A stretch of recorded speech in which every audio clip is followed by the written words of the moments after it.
जीवन की दिव्यता और भव्यता को जानने के लिए आए हुए जिज्ञासु, एक छोटा सा सवाल है। धर्म क्रिया करने से निर्जरा होती है या पुण्य होता है? निर्जरा होती, पुण्य नहीं होता है।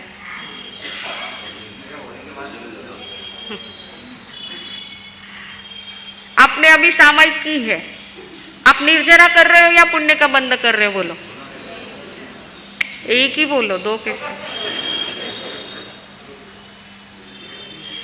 इसको एक उदाहरण से हम समझेंगे। धर्म की जो भी क्रिया है ना, चाहे वो सामायिक हो, प्रतिक्रमण हो, जो भी हो, वह सारी एक धर्म की एक फैक्ट्री है। और ये धर्म की फैक्ट्री में ये क्रिया करते हुए मात्र सिर्फ निर्जरा ही होती है, सिर्फ निर्जरा ही होती है। चाहे आप सामायिक करो, प्रतिक्रमण करो, प्रवचन श्रवण करो, तपस्या करो, जो भी है, धर्म की क्रिया से निर्जरा ही होती है। परंतु उसके साथ में शुभ योगों की प्रवृत्ति होने से पुण्य का बंध भी होता है। समझना इस बात को कि निर्जरा का ही साधन है, परंतु योगों की शुभ प्रवृत्ति होने के कारण पुण्य का बंध होता है।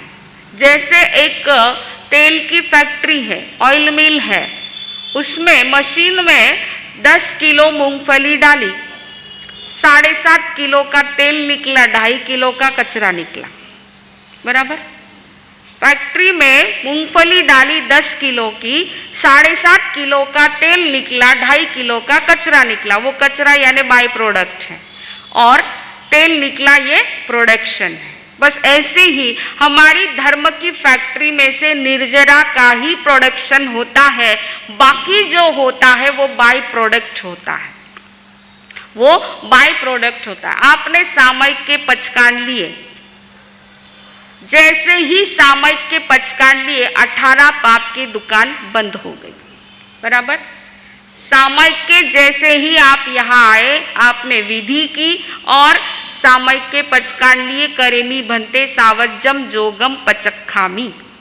सावध्य योगों की मैं त्याग करता हूँ, इस प्रवृत्ति का मैं त्याग करता हूँ। जैसे ही आपने पचकान लिए, पाप के दुकान को ताला लग गया। जैसे ही पाप की दुकान लॉक हो गई, पुण्य के ताले खुल गए। पुण्य के ताले अपने आप खुल गए क्योंकि पाप की दुकान को लॉक हो गया है। अब सामायिक में 9 पुण्य में से कितने पुण्य आप कर सकते हो? कितने पुण्य कर सकते हो?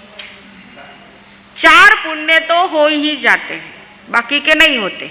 लेकिन मन, वचन, काया और नमस्कार पुण्य, ये 4 पुण्य सामायिक में होते हैं। जैसे मन से आप शुभ विचार करते हो, वचन से आप किसी को गाली नहीं दोगे, आप शब्दों का प्रयोग नहीं करोगे क्योंकि सामायिक में बैठे हो। काया से आप सेवा, स्वाध्याय, ध्यान करोगे, और नमस्कार तो है ही, पंच परमेष्ठी को नमस्कार किया है। यानी ये सारा क्या है? पुण्य के कार्य है, ये बाय प्रोडक्ट है। सामायिक से निर्जरा होती है, ये उसका प्रोडक्शन है, और पुण्य का बंध होता है, ये उसका बाय प्रोडक्ट है। तो बाय प्रोडक्ट जैसे 7.5 किलो का तेल निकला और 2.5 किलो का कचरा निकला, ये 2.5 किलो का कचरा यानी बाय प्रोडक्ट है, उससे साबुन बनता है और भी अन्य कई चीजें बनती, वेस्ट नहीं होता है। ऐसे ही है ना, वेस्ट नहीं होता है, कुछ ना कुछ रीप्रोडक्ट उसका होता है। तो ऐसे ही सामायिक में निर्जरा का प्रोडक्शन तो हमारा हुआ है, लेकिन साथ में जो यह पुण्य बंधा है बाय प्रोडक्ट, ये पुण्य जो है हमारी अगली यात्रा के या अगली जो यात्रा है, इस भव से अगली जो यात्रा है, उस यात्रा को सुलभ करने के लिए, अपने लक्ष्य की ओर आगे बढ़ाने के लिए जो साधन चाहिए, वो सामग्री की उपलब्धि होती है, ये बाय प्रोडक्ट पुण्य से होती है। इसलिए बंधुओं, इस चीज को समझे हम कि 9 पुण्य, उसमें से ये 4 पुण्य कितने महत्वपूर्ण है। हमारी पुण्य की सीरियल चल रही है, कौन सी सीरियल चल रही है? अनिनालंदी पाड़ा प्रभुजी 14 किया चौमासाजी आणि नालंदी पाड़ा में प्रभुजी 14 किया चौमासाजी। वह राजगृही नगरी जहाँ पर ऐसी भाग्यशाली पुण्यशाली नगरी जहाँ भगवान ने एक नहीं 14 चौमासे किए, उस राजगृही नगरी के बाहर गुणशील उद्यान में सुधर्मा स्वामी पधारे हुए हैं और पुण्य का स्वरूप समझा रहे हैं। किसको समझा रहे हैं? जम्बू कुमार और अन्य सभी श्रोतागण को पुण्य का स्वरूप समझा रहे हैं। आपने कितनी चाबियां देख ली? 8 चाबियां देख ली। बीच बीच का ब्रेक हमारा चल रहा है, फिर भी हमारी बात आगे बढ़ रही है। आइए, आज अंतिम चाबी है, अंतिम पुण्य सुधर्मा स्वामी फरमा रहे हैं, उसका स्वरूप समझा रहे हैं। नमस्कार पुण्य। नमस्कार पुण्य यानी क्या? झुकना, प्रणाम करना, वंदन करना। लेकिन कहाँ वंदन करना है, कहाँ झुकना है, ये इसको समझना बहुत जरूरी है। अरे व्यक्ति कहाँ कहाँ झुकता है? देखिए, ग्राहकों के आगे झुक जाता है, कभी तो इनकम टैक्स ऑफिसर के सामने भी झुकता है, पुलिस के सामने भी झुकता है, एक नेता के सामने भी झुक जाता है। परंतु ये झुकना, ये प्रणाम करना, ये हाथ जोड़ना पुण्य की कोटि में नहीं आता है, इसको पुण्य की कोटि में नहीं ले सकते हैं। परंतु जहाँ बड़ों को प्रणाम किया जाता है, माता पिता गुरुओं को वंदन किया जाता है, वो पुण्य की कोटि में आता है, उससे हमें पुण्य मिलता है। नमस्कार पुण्य सामान्य पुण्य नहीं है। क्या लाभ होता है, परंतु उसका स्वरूप समझाते हुए बताया कि कहाँ झुकना है, कहाँ प्रणाम करना है और भाव कैसे चाहिए। प्रणाम करते वक्त, हाथ जोड़ते वक्त, सिर झुकाते वक्त आपके भाव कैसे चाहिए, कैसे भाव होंगे तो आपको कितना बड़ा पुण्य, कितना बड़ा लाभ मिलेगा। स्वार्थ और चापलूसी के लिए जो झुकता है, अथवा तो लालच से झुकता है या डर से झुकता है, वहां पर पुण्य की कोटि का नमस्कार नहीं होता है, वो मात्र शरीर का व्यायाम होता है। वो झुकना यानी शरीर का व्यायाम होता है। परंतु उत्कृष्ट कोटि का पुण्य कौन सा होता है? तो पंच परमेष्टि को हम वंदन करते हैं, नमन करते हैं, आस्था और श्रद्धा के साथ उसका स्मरण करते हैं, वह उत्कृष्ट कोटि का नमस्कार पुण्य बताया है। अरिहंत सिद्ध परमात्मा को हम वंदन करते हैं, नमन करते हैं, ये उत्कृष्ट कोटि का पुण्य है। उनके गुण कीर्तन करते हैं, उनको सम्मान सत्कार करते हैं, तिकुत्तो बोलते हैं। माता पिता को आप तिकुत्तो के पाठ से वंदन करोगे क्या? क्यों नहीं करोगे? वंदन होता है ज्ञान दर्शन चारित्र की आराधना करने वाले को वंदन किया जाता है।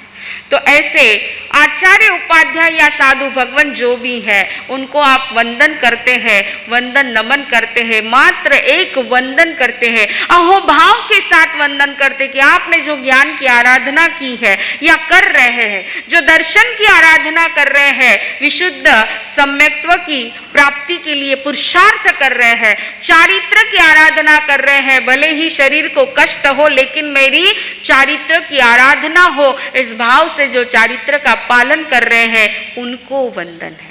क्यों वंदन है? ये वंदन करने का भाव क्या है कि मेरे भीतर में भी ये पुरुषार्थ जगे, मेरे भीतर में भी ऐसी आस्था जगे, श्रद्धा जगे कि मैं भी ज्ञान दर्शन चारित्र की आराधना में आगे बढ़ूं, ऐसा पुरुषार्थ करूं और मैं भी उस पद को प्राप्त करूं। इस भाव से वंदन होता है, वहां पर हमारे अनंत अनंत अशुभ कर्मों की निर्जरा हो जाती है। मात्र वंदन करते ही अशुभ कर्मों की निर्जरा तुरंत हो जाती है। तो ऐसा वंदन नमन नमस्कार पुण्य की बात बता रहे हैं कि एक माता पिता को भी व्यक्ति प्रणाम करता है, नमस्कार करता है तो कितना फायदा मिलता है, कितनी उसकी जीवन की सुरक्षा हो जाती है। माँ बाप का आशीर्वाद जो व्यक्ति लेता है, उस आशीर्वाद में उसको क्या फल मिलता है, क्या होता है, आशीर्वाद में क्या ताकत होती है। एक बार एक सज्जन व्यक्ति एक स्कूल में गए सर्वे करने के लिए, और उन्होंने बच्चों से प्रश्न पूछा, बच्चों ये बताओ कि सब सबसे पहले सुबह उठ करके माता पिता को प्रणाम कौन कौन करते हैं? हाथ ऊपर करो। कुछ कुछ बच्चों ने हाथ ऊपर किए। सज्जन व्यक्ति बड़े प्रसन्न हो गए। उन्होंने पूछा, अच्छा तुम लोग प्रणाम करते हो माता पिता को? बोले हाँ करते। बोले कब करते हैं? तो उन्होंने कहा जब एग्जाम होती है तब। सज्जन व्यक्ति ने प्रसन्नता दर्शाई, ठीक है एग्जाम होती है तब करते, बाकी रोज नहीं करते। बोले नहीं रोज तो नहीं करते, एग्जाम होती है तब जरूर प्रणाम करके फिर जाते हैं एग्जाम के लिए। तो सज्जन व्यक्ति ने माता पिता को प्रणाम रोज क्यों करना चाहिए और क्या ताकत होती है, ये समझाते हुए एक बहुत सुंदर सा उदाहरण बच्चों के सामने रखते हुए उन्होंने समझाया। उन्होंने अपनी जेब में से एक फोटो निकाला, वो फोटो बच्चों को दिखाया और पूछा, बच्चों ये किसका फोटो है? तो बच्चों ने तुरंत जवाब दिया, सर ये तो लक्ष्मी जी का फोटो है जो धन देती है। लक्ष्मी जी का फोटो है जो धन देती है। तुरंत महाशय ने दूसरा फोटो निकाला, बोले ये किसका है? तो पाक से बच्चों ने जवाब दिया, सर ये सरस्वती का फोटो है, ये विद्या देती है। तो सज्जन व्यक्ति ने कहा, वाह वाह आप तो बहुत होशियार हो। अरे सब ने एकदम सही जवाब दिया है, सब पास हो गए हैं। अच्छा अब मुझे ये बताओ कि आप में से सबने बोला है कि लक्ष्मी का फोटो और ये धन देती है, तो आप में से कोई तो एक मुझे बताए कि जिसने लक्ष्मी को धन देते हुए देखा है। देखा है कभी? सरस्वती ने किसी को विद्या बांटते हुए देखा है? नहीं देखा है, फिर भी उसको पूजा करते हैं, है ना? अच्छा ये बताओ, सज्जन व्यक्ति बच्चों से पूछ रहे हैं कि ये बताओ जब तुमको पैसों की जरूरत होती है तो कौन देता है? लक्ष्मी देती क्या? माँ बाप देते हैं। तुमको स्कूल कॉलेज में पढ़ने के लिए कौन भेजता है? माँ बाप भेजते। उसके लिए तुमको ट्यूशन लेना है या घर पे आकर के तुम्हारी पढ़ाई करवाना है, कौन करता है? माँ बाप करते। उसके लिए तुम्हें जो पेन पेंसिल जो साहित्य चाहिए, बुक्स चाहिए, नोटबुक चाहिए, किताबें चाहिए, जो कुछ चाहिए, कौन देता है? माँ बाप देते हैं। तो जब लक्ष्मी और सरस्वती दोनों का काम माँ बाप करते हैं तो उनको वंदन नहीं करते हो, उनको प्रणाम नहीं करते हो और वो फोटो को नमस्कार करते हो।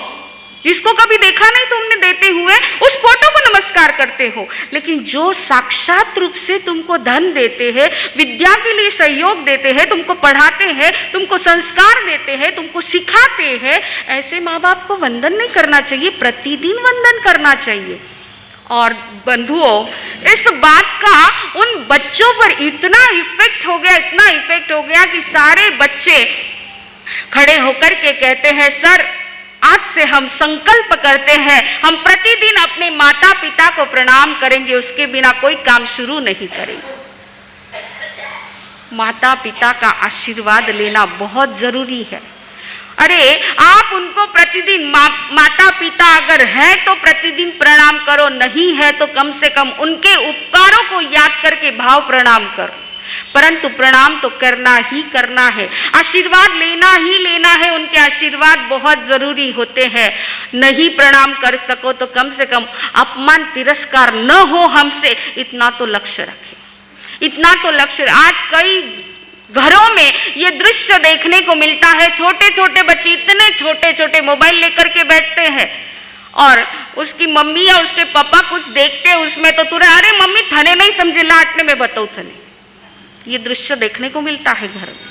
अरे कई बार उलट के जवाब दे देते हैं, हर शब्द का तुरंत उनके पास जवाब तैयार होता है। माँ बाप का अपमान तिरस्कार करते हैं। याद रखना, ऐसे एक बार भी अगर माँ बाप का अपमान हो गया, तिरस्कार हो गया, उनकी बात की अवहेलना हो गई, तो याद रखना भगवान भी माफ नहीं करेंगे, उनको भगवान भी माफ नहीं करेंगे। बड़ा सुंदर एक भजन है, जो बेटे करते हैं माँ बाप का अपमान, जो बेटे करते हैं माँ बाप का अपमान, उन बेटों पर कभी नहीं खुश होते हैं भगवान, उन बेटों पर कभी नहीं खुश होते हैं भगवान।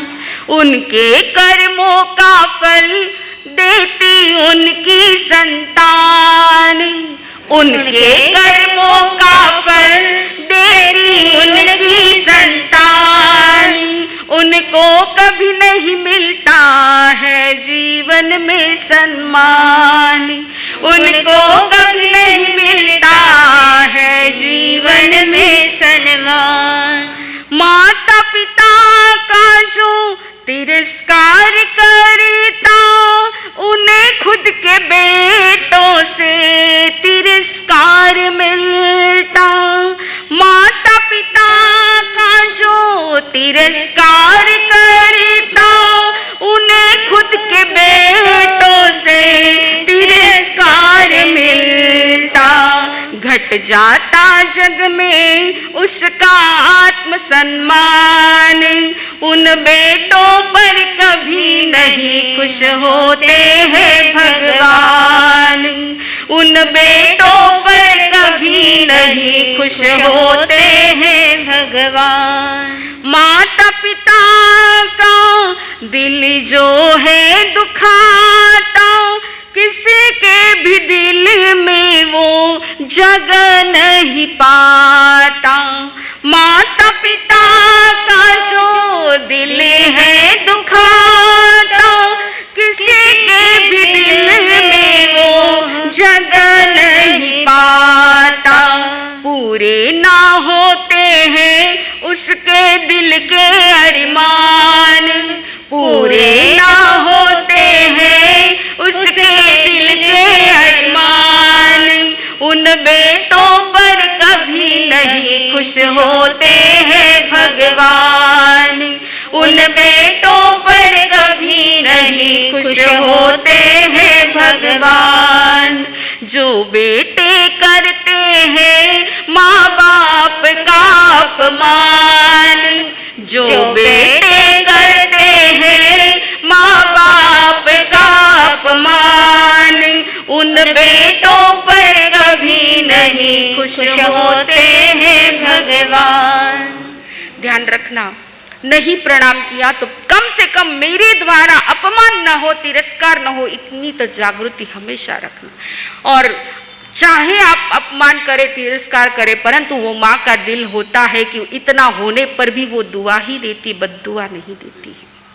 इतना होने पर भी वो दुआ ही देती है, बद्दुआ कभी नहीं देती है। इसलिए ऐसे लक्ष्मी और सरस्वती का स्वरूप जो माता पिता है, उनको प्रणाम करो, उनका आशीर्वाद लो। नमस्कार पुण्य यही कहता है। सबसे पहले नमस्कार करने योग्य कौन है? तो माता पिता है, फिर है गुरु और बाद में भगवान का नंबर आता है। लेकिन हम तो क्या करते हैं, पहले भगवान को याद करते और घर में जो जिंदे भगवान है उनको भूल जाते हैं।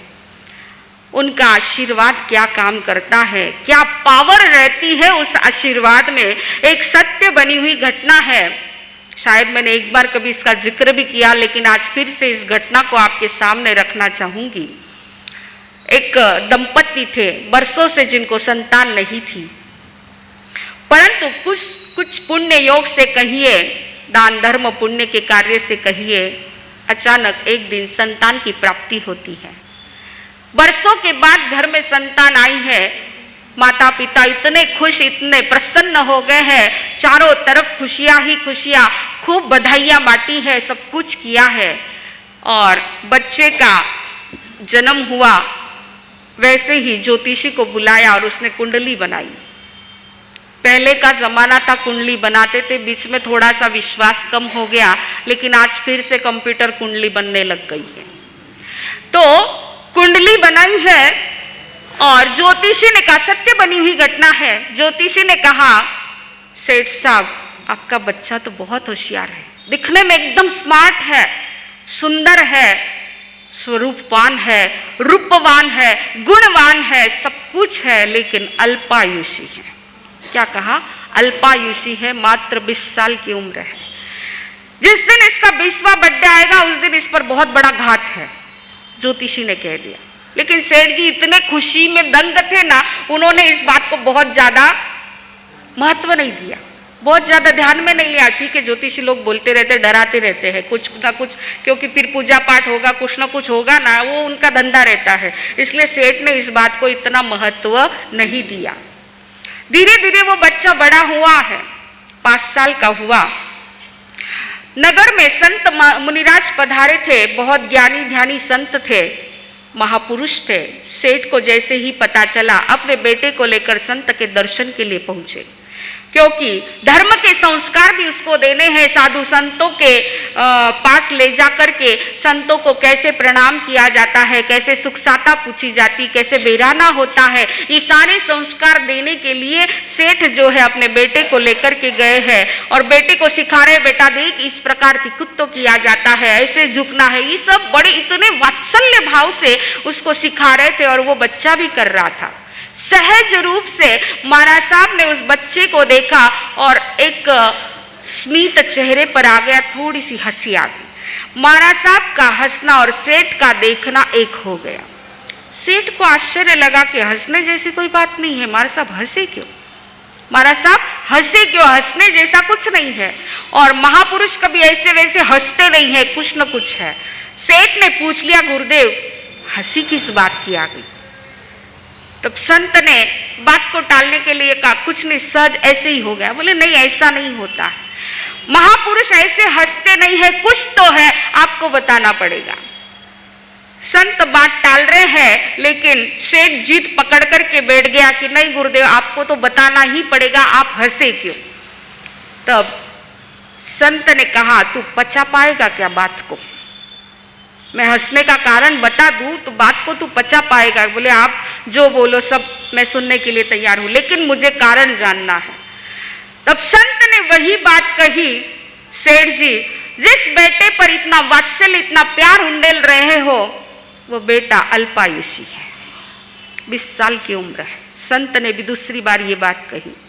अब तो सेठ को थोड़ा विश्वास हो गया। उन्होंने कहा, ज्योतिष ने भी यही बात कही थी, लेकिन मैंने महत्व नहीं दिया, परंतु भगवान आप आज कह रहे हो तो इसमें कुछ बात है। बोले 20वां बर्थडे आएगा, उस दिन इस पर घात लिखा हुआ है और जबरदस्त घात है, बचने की संभावना नहीं। सेठ ने कहा, भगवान कुछ तो उपाय होगा इसका। तो कहा कि हाँ, उपाय तो जरूर है, हर चीज का उपाय संसार में है, करने वाला चाहिए, आप बताइए, मैं जरूर करूंगा, क्या करना होगा? बोले विश्वास के साथ करेगा। बोले गुरुदेव, देव गुरु धर्म के अलावा और कहीं विश्वास है नहीं, जो कुछ है सब यही पर है, यही मत्था झुकता है, यही सब कुछ है, आप बताइए, आपके शब्द मैं उसी दृढ़ आस्था और श्रद्धा के साथ करूंगा, आप बताइए। तब संत ने कहा, कुछ नहीं, बस प्रतिदिन ये बच्चा नहा धो करके आता है, तब तुम दोनों माता पिता के चरणों में ये प्रणाम करेगा, तुम दोनों को उसके सिर पर हाथ रख करके कहना है, बेटा दीर्घायु हो चिरायु हो, बस इतना आशीर्वाद देना और कुछ नहीं करना, इतने से हो जाएगा। बोले हाँ, बस विश्वास के साथ करो, आशीर्वाद देना है, भीतर से आशीर्वाद देना है, बेटा दीर्घायु हो चिरायु हो। सेठ घर पर गए, पत्नी को सारी बात बताई और दूसरे दिन से क्रिया शुरू हो गई। बच्चा बहुत सुंदर था, संस्कारी था, माता पिता की हर बात को मानने वाला था, प्रतिदिन तैयार होकर के माता पिता को प्रणाम करता है, दोनों माँ बाप उसको आशीर्वाद देते हैं। ये दृश्य अपने घर में भी निर्माण करना, आज की घटना को सुन करके उसको आशीर्वाद देते, चाहे आप बड़े हो या बच्चे हो, आपके सामने उनको ये संस्कार देने के लिए आज की घटना जरूर सुन करके अपने घर में हर एक व्यक्ति अपने बड़ों का आशीर्वाद तो लेना ही लेना है। करते करते वह बच्चा स्कूल में 10th हो गया, अब कॉलेज में भी पढ़ने लग गया है, इतना होशियार, हर चीज में आगे है, हर चीज में फर्स्ट क्लास फर्स्ट आता है, बहुत होशियार है। 20वां बर्थडे आया और 20वां बर्थडे आया, अब तक तो बात सारी भूल भी चुके थे, उसका बर्थडे था, फ्रेंड्स लोगों के साथ बर्थडे सेलिब्रेशन करने के लिए वह निकला है। पिता ने कॉलेज में जाने के लिए उसको बाइक लेकर के दी थी और अपनी बाइक पर सारे मित्रों के साथ में वह बर्थडे सेलिब्रेट करने के लिए निकला है। माता पिता को प्रणाम किया और कहा कि मैं शाम तक लौट आऊँगा, बर्थडे सेलिब्रेशन के लिए हम अमुक जगह जा रहे हैं। माता पिता ने आशीर्वाद दिया, प्रतिदिन की भांति वह निकला है। अभी तक तो गांव की बाउंड्री पार नहीं की है और जबरदस्त एक्सीडेंट हुआ है। इतना भयानक एक्सीडेंट हुआ, होने को कोई टाल नहीं सकता है। एक्सीडेंट घात उसका लिखा हुआ था तो होकर के ही रहा है। एक्सीडेंट हुआ, साथ में दोस्त थे, उन्होंने उसको फटाफट उठाया, पास में हॉस्पिटल था, एडमिट किया है, डॉक्टर उपस्थित थे, तुरंत उसका ऑपरेशन शुरू कर दिया। मित्रों ने पिता को फोन लगाकर के बात बता दी कि इस प्रकार की घटना हो गई है, इस हॉस्पिटल में है, आप आ जाइए। सुनते ही माँ तो मूर्छित हो गई, रोने लग गई है और तुरंत याद आ गया कि अरे आज इसका 20वां बर्थडे है। और ज्योतिष ने और संत महात्मा ने भी बात बताई, वो रोने लग गई है। पति ने कहा रोने का समय नहीं, चलो हम हॉस्पिटल चलते हैं। दोनों के दोनों हॉस्पिटल गए। आंख बंद करके देव गुरु को स्मरण करके दोनों के दोनों बस बंद आंखों के सामने उस बच्चे का एकदम स्वस्थ चेहरा सामने ला रहे हैं और बस आशीर्वाद दे रहे, बेटा दीर्घायु हो, चिरायु हो, दीर्घायु हो, चिरायु। एक जैसा एक ही जाप चल रहा है। नवकार मंत्र का जाप नहीं किया, परंतु ये जाप किया है, दीर्घायु हो, चिरायु हो, ऐसा जाप चल रहा है। और क्या मिराकल हुआ।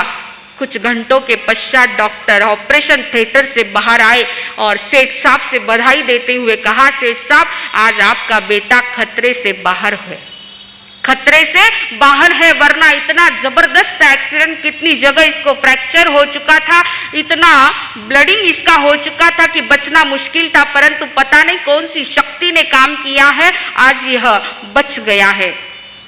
और सेठ ने मन ही मन गुरुदेव को प्रणाम किया कि गुरुदेव आज जो कुछ भी बचा है, जो कुछ भी हुआ है, आपके इस उपाय के कारण हुआ है। किसके कारण बचा है बच्चा? माँ बाप के आशीर्वाद के कारण। ये आशीर्वाद का परिणाम होता है, ये आशीर्वाद में ताकत होती है।